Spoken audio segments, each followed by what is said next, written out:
me be the light of the world.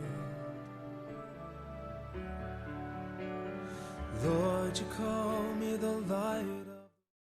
하나님의 승리는 성경 전체의 핵심적인 주제입니다. 요한계시록, 여러분 성경의 마지막 책이잖아요. 이게 역사의 결론인데요. 이건 역시 죽임 당하신 어린 양의 최종적인 승리를 말하고 있습니다. 같은 맥락에서 이스라엘 역사를 볼 수 있습니다. 이스라엘이 약속의 땅에 들어간 이후에 그 역사의 최고의 시대는 다윗의 시대입니다.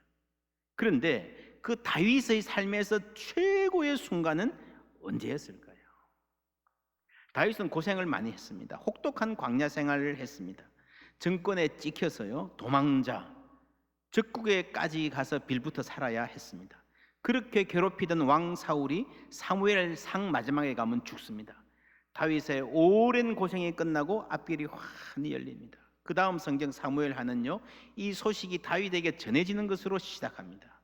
그런데 다윗은 그 소식을 듣고 기뻐하기는커녕 깊이 슬퍼합니다.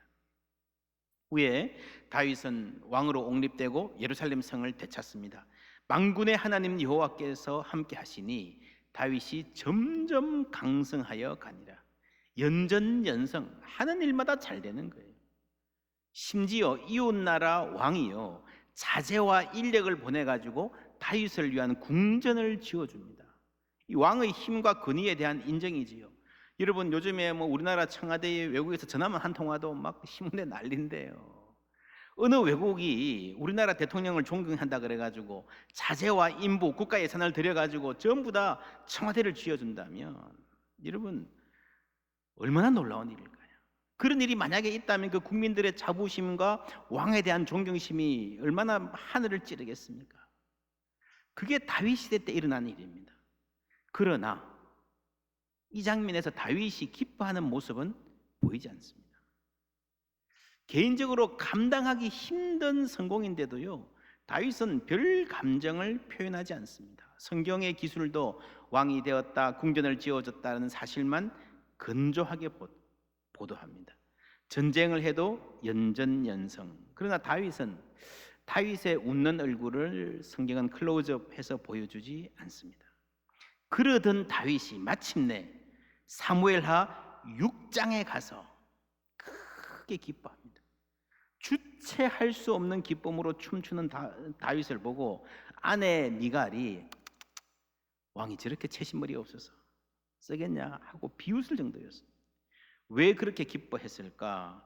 사무엘상, 사무엘하 이 두 성경이 본래는 한 책입니다. 한 이야기로 보아야 됩니다. 사무엘상이 시작할 때에 나라가 굉장히 힘든 상황이었어요. 가장 바닥에 떨어진 때가 법궤를 들고 전쟁에 나갔다가 빼앗겼을 때입니다. 치욕이죠. 그 후에 사무엘이 나타나서 전쟁에서 이기고 상당히 회복이 됩니다. 백성들이 왕을 세워달라 해서 왕을 세웁니다. 사울이라는 사람. 처음에 반짝 잘하는 것 같으니 영 나라를 엉망으로 만들어버립니다. 계속 여러분 나라는 적에게 유린당하고요, 백성들의 탄식이 극에 달했을 때에 사울 왕이 죽습니다. 그때까지 공공의 적으로 인식되던 다윗이 순식간에 왕이 됩니다. 아마 도망자였지만 백성들의 마음속에 이 다윗을 흠모하는 마음이 가득했던 것 같습니다. 오랜 도피 생활이 끝나고 왕이 되었고 인기는 하늘을 찌르고 계속해서 전쟁에서 이기고 주위 나라들도 전부 다 복종하고 찾아오고 하는데, 그런 엄청난 성공을 맛보면서도 다윗은 별로 좋아하는 반응을 보이지 않습니다. 여호와의 법궤가 아직 돌아오지 못했기 때문입니다. 내가 아무리 성공하고 내가 아무리 잘나고 인정받아도요, 하나님의 영광이 돌아오지 못했기 때문에 다윗은 그 기쁨을 거절하고 유예합니다. 이 법궤가 빼앗긴 지 한 20년쯤 되었을 때에 다윗은 3만 명이나 되는 군대를 일으켜서 법궤를 가지러 갑니다. 3만 명. 엄청난 국가적인 행사죠. 그래서 아비나답이라는 사람의 집에 있던 수레에 있던 법궤를 수레에 싣고 오는 동안에 사고가 났습니다. 본래 구약 율법에 보면요, 법궤는 어깨에 메고 가게 되어 있거든요. 고리를 걸어서. 그런데 수레에 실었고 가다가 소들이 놀라서 그런지 뛰는 순간에 법궤가 흔들렸고 그걸 붙잡았던 우사가 그 자리에서 죽어버립니다. 충격적인 사건이죠. 어떻게 우리가 이해하고 소화할 수 있을까? 물론 어깨에 매야 되는 그 규례를 어겼기 때문이다. 맞습니다. 그거 하나만인 것 같지는 않습니다. 아마도 아비나답의 집에 20년 동안 법궤가 있었기 때문에 그동안 친숙해졌는지도 모르겠습니다. 사람이 익숙해지고 친숙해진다는 게 때로는 만만하게 본다는 것일 수 있거든요. 그래서 이 본문은요, 사실은 하나님을 가까이 섬기는 사람들, 법궤를 가까이 할 특권을 가진, 요즘 말로 하면 저 같은 목회자가 더 경각심을 갖고 들어야 할 말씀인 것 같습니다. 사실 법궤에 손을 댔다고 그것 하나 때문에 하나님이 웃사를 죽이신 것은 아닐 겁니다. 다른 문제, 아마 다른 태도의 문제나 죄가 얽혀 있을 가능성이 있습니다. 단지 성경이 그 이유를 낱낱이 안 밝힐 뿐입니다. 하나님이 아벨의 제사는 받으시고 가인의 제사는 거부하셨잖아요. 왜 그러셨습니까? 우리는 모릅니다. 성경이 그 이유를 상세하게 않습니다. 웃사를 치신 이유도 아마도입니다. 우리가 알 수 없지만 성경에 기록되지 않은 다른 이유가 있을 수 있습니다. 하나 고려할 점은요, 사무엘상 시작할 때에 법궤를 메고 전쟁에 나가서 여호와의 영광을 훼손한 그 이스라엘의 죄, 그 시대가 지금 쭉 이어지고 있다고 하는 것입니다. 그 부수함과 오만불손함으로 하나님을 내 목적에 맞게 이용해 먹으려는 그 태도, 그 시대를 대표하는 장면은요, 대제사장 엘리의 아들 둘이 성전에서 방탕하고 음란한 짓을 행하고 하나님께 바칠 몫으로 자신의 배를 채우는 만행을 저질렀을 때입니다. 이것 역시 친숙한 성전에서 자란 아이들, 하나님을 만만하게 보았던 죄악이었습니다. 그래서 이 법궤를 빼앗겼던 시대, 이 비참한 시대를 마감하는 시점에서 이 아픔의 시대를 끝내고 새로운 시대를 여는 이 마지막 산고가 이 웃사의 사건 아닌가 생각할 수 있습니다. 그래서 웃사 혼자 죽었지만 모두가 배워야 했습니다. 다윗도 마찬가지입니다. 오늘 말씀에 다윗이 분노했다 그러는데요, 이게 진짜 하나님 앞에서 화가 나기도 했고 일면 당황해서 의기소침해졌다는 의미도 있습니다. 엄청난 충격을 받았습니다. 어떻게 해야 될지를 모릅니다. 여러분, 군사를 3만이나 동원해가지고 국가적인 행사를 벌이면서 가슴 부푼 기대를 안고 출발했는데 이런 일이 생기니까, 여러분, 특별히 다윗은 한동안 실패를 몰랐잖아요. 사무엘 하에 들어온 후에 한 번도 패배하지 않고 한 번도 인생이 후진하지 않았습니다. 연전연승이고 손대는 일마다 다 잘 됐어요. 다윗이 하는 일이라면 무엇이든 하나님이 기뻐하신다, 사람들이 그렇게 생각했고 다윗 자신도 그렇게 믿었던 것 같아요. 그런데 이런 일이 생겼습니다. 우리가 살다 보면 그럴 때가 있지 않습니까? 몸도 마음도 생각도 다 얼어붙어 버릴 때에 어떻게 해야 할지 모르는 상황. 그래서 그 엄청난 국가적인 행사를 그대로 멈추었습니다. 이거는 취소한다, 그것도 아니고요, 연기한다도 아니고요, 도로 제자리에 갖다 놔라, 그것도 아니고요, 언제 다시 옮기겠다는 기약도 없이 아무 준비 없이 아무 계획 없이 그 자리에서 멈추었습니다. 아무것도 못합니다. 아무 계획도 못 세웁니다. 여러분, 지금 세계의 상황 같지 않습니까? 아무것도 못합니다. 경제가 어렵다, 아이들 공부해야 된다, 예배를 모여서 드려야 된다, 알지만 그냥 멈춤하고 있잖아요. 어떻게 해야 될지 아무도 모르잖아요. 왜 이런 일이 생겼는지 이렇게 저렇게 추적하고 반성도 하고 회개도 하려 해보지만 그렇게 선명하지 않습니다. 왜 이런 일이 생겼을까요? 다윗도 몰랐습니다. 하나 분명한 것은 우리가 살다가 잘 나가다가 무엇이든 잠시 멈춤해야 할 때가 있는 것 같습니다. 여러분, 인생이요, 나가고 서고 하는 것이 내 뜻대로 하는 게 아니에요. 역사가 그렇고 우리의 인생이 다 그렇습니다. 하나님이 허락하지 않으시면 한 발도 나갈 수 없습니다. 바로 저기 빤한 데도 못 가요. 그래서 다윗은 분노했고 두려웠습니다. 하나님을 향해서 심하게 삐친 것이다 볼 수도 있습니다. 그런데 석 달 후에 이런 일이 있었습니다. 다윗이 여호와의 궤를 옮겨 다윗성 자기에게로 메어 가기를 즐겨하지 않냐고. 이거 못하겠다. 놓아버렸습니다. 가드 사람 오벳 에돔의 집으로 메어 간지라. 그런데 여호와의 궤가 가드 사람 오벳 에돔의 집에 석 달을 있었는데 여호와께서 오벳 에돔과 그의 온 집에 복을 주시니라. 할렐루야. 복을 주시니라. 그래서 다시 메고 오는 거예요. 다시 메고 오는데 이번에는 좀 다릅니다. 하나는요, 이제는 수레를 쓰지 않고 메고 옵니다. 또 하나 차이점은 이전에는 아비나답, 법궤가 20년 동안 있었던 그 집 사람들이 행렬을 주도했는데 지금은 그 가족이 완전히 배제되어 있습니다. 다윗이 온전히 행렬을 주도합니다. 아비나답은 이제 전혀 언급이 없고요, 성경에서 완전히 사라집니다. 그렇게 보니까 아주 궁금한 점이 있습니다. 여러분, 오벳 에돔이라는 사람 집에 지나가다가 임시로 3개월 동안 법궤가 머물렀는데 하나님께서 그 온 집에 복을 주셨다고 했어요.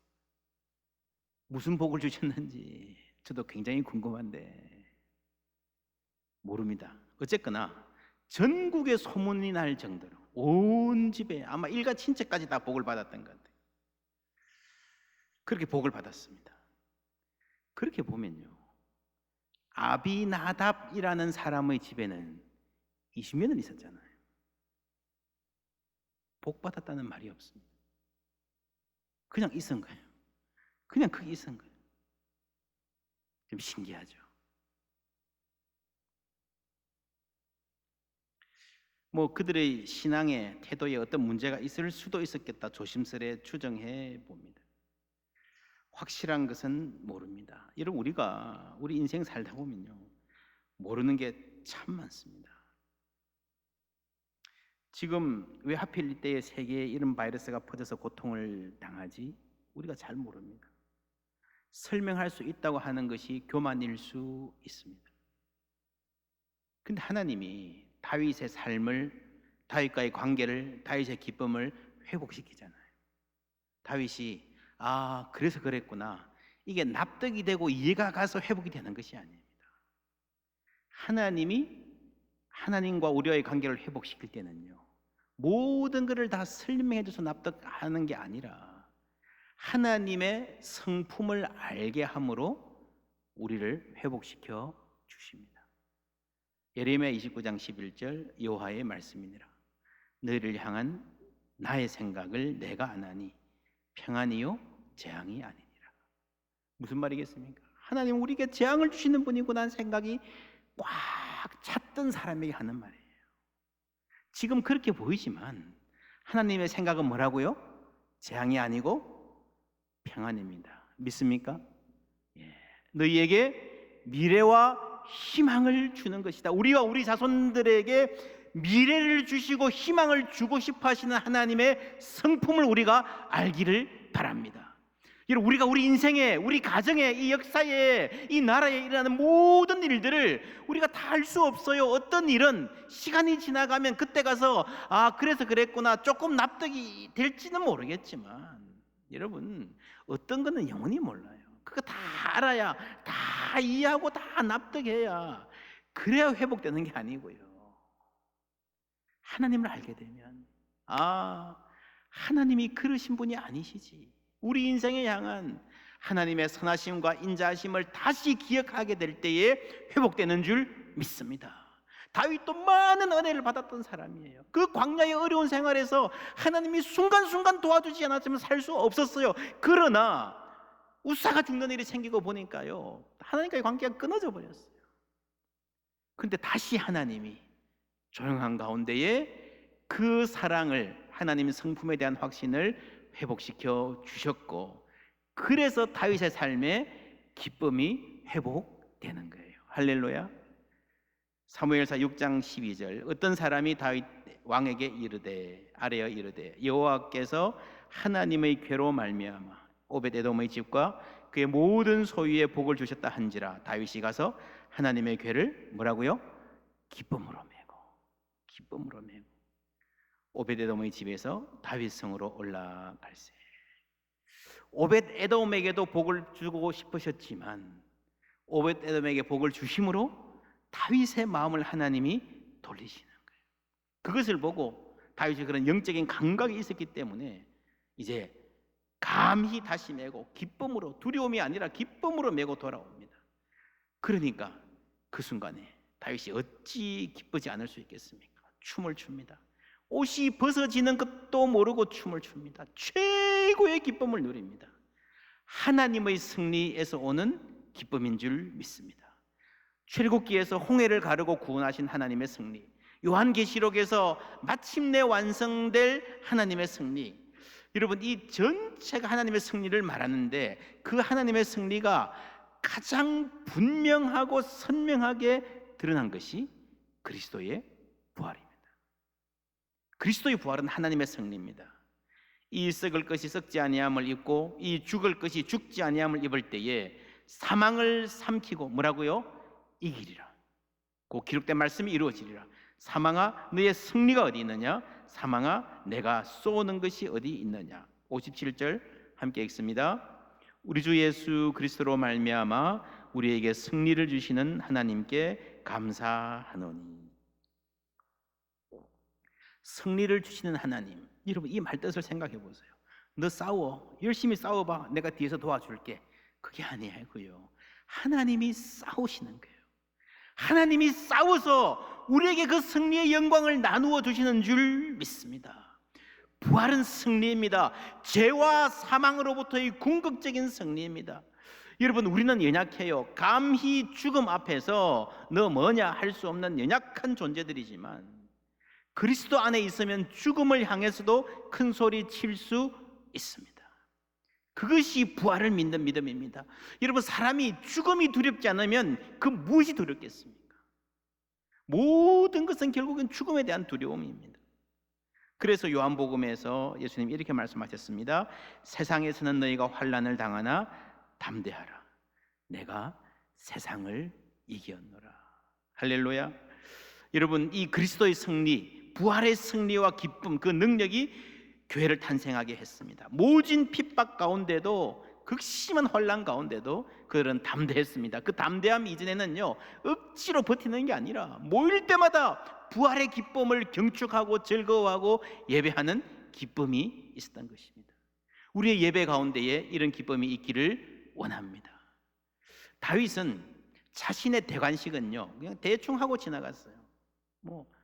여러분 옛날에는요 왕의 즉위가 세상에서 가장 중요한 사건이었습니다. 지금의 대통령 취임하고는요 비교도 안 됩니다. 지금 우리가 올해가 몇 년이냐 그러면 2020년 그러잖아요. 옛날에는 어떻게 했습니까? 고종 12년, 순종 7년 그랬잖아요.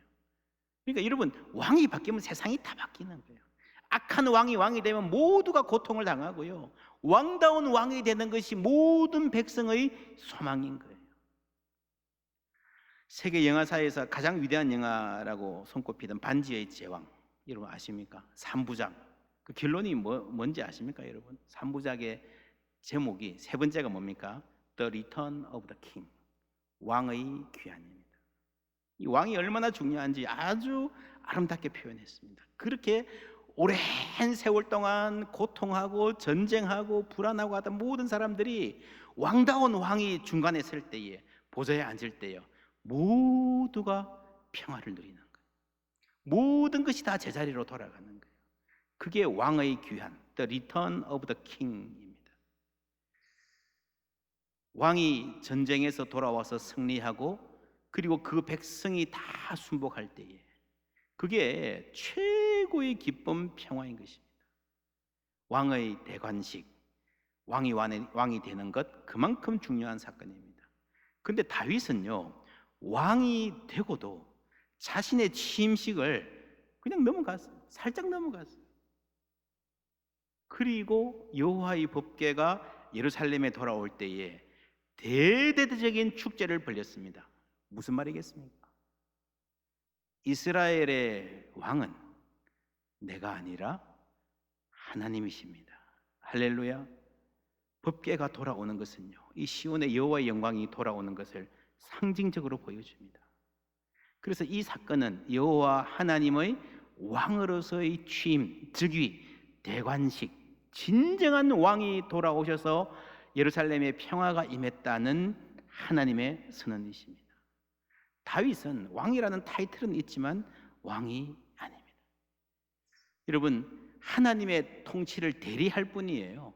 그러니까 기뻐 뛰며 춤출 수 있습니다. 그렇지 않습니까? 대관식에서 왕이 어디 있습니까? 춤춥니까? 아니죠. 폼 잡고 앉아 있잖아요. 무기 잡고 앉아 있어야 되잖아요. 그거는 다윗이 왕일 때 생각입니다. 그렇지 않아요. 내 몸을 움직여서라도 하나님을 기쁘시게 하고 하나님을 기쁘게 해야 되겠다. 다윗은 자기가 누군지 정확하게 알았던 사람입니다. 이스라엘의 왕은 내가 아니고 하나님이십니다. 우리 교회를 이끌어가는 분은 하나님이신 줄 믿습니다. 여러분, 가정의 진정한 가장은 하나님이신 줄 믿습니다. 이 나라를 다스리는 분도 하나님이셔야 할 줄 믿습니다. 그럴 때에 우리 가운데에 평화가 있고 기쁨이 있을 줄 믿습니다. 그 기쁨과 승리가, 담대함이 분출하는 자리가 예배입니다. 예배의 기쁨입니다. 문들아 너희 머리를 들지어다. 영원한 문들아 들릴지어다. 영광의 왕이 들어가시리로다. 여러분, 이스라엘 백성들이 후일에 이 찬송을 시편 24편을 부를 때마다요, 이 다윗의 기쁨, 그 영광, 하나님에 대한 헌신, 하나님이 다스리는 나라의 복을 얼마나 간절하게 사모했겠습니까? 이게 시온의 영광이 돌아오는 거예요. 문들아 너희 머리를 들지어다. 여러분, 오늘 우리 교회 문을 열고 다시 이렇게 함께 예배할 수 있게 하신 것 하나님의 은혜인 줄 믿습니다. 하나님, 이 모든 상황을 다스려 주시고 다시 교회의 문을 활짝 열고 우리 주님을 찬양하는 날 속히 오기를 바랍니다. 그 마음 담아서 여러분, 이 기쁨의 50일 동안에 문들아 너희 무리를 들지어다. 우리 가운데 예배의 문이 열릴 때에 여러분, 우리 인생의 문도 열어주실 줄 믿습니다. 여러분, 자녀들의 삶의 미래의 문도 하나님 열어주실 줄 믿습니다. 세계를 향한 선교의 문도 열어주실 줄 믿습니다. 곳곳에 예배가 회복되고 선교의 문이 열리고 주를 믿는 백성들의 삶의 문이 열리고 사랑의 문이 열려서 하나님의 이름이 높아지는 은혜를 소망합니다. 부활절 그 굳게 닫힌 무덤의 문을 여시고 우리 가운데 오신 예수님이 이제 우리에게 예배의 문을 열어주시고 이 역사의 문을 새롭게 열어주시는 은혜를 기쁨 가운데 소망하는 우리 모두 되기를 주님의 이름으로 축복합니다. 생명의 말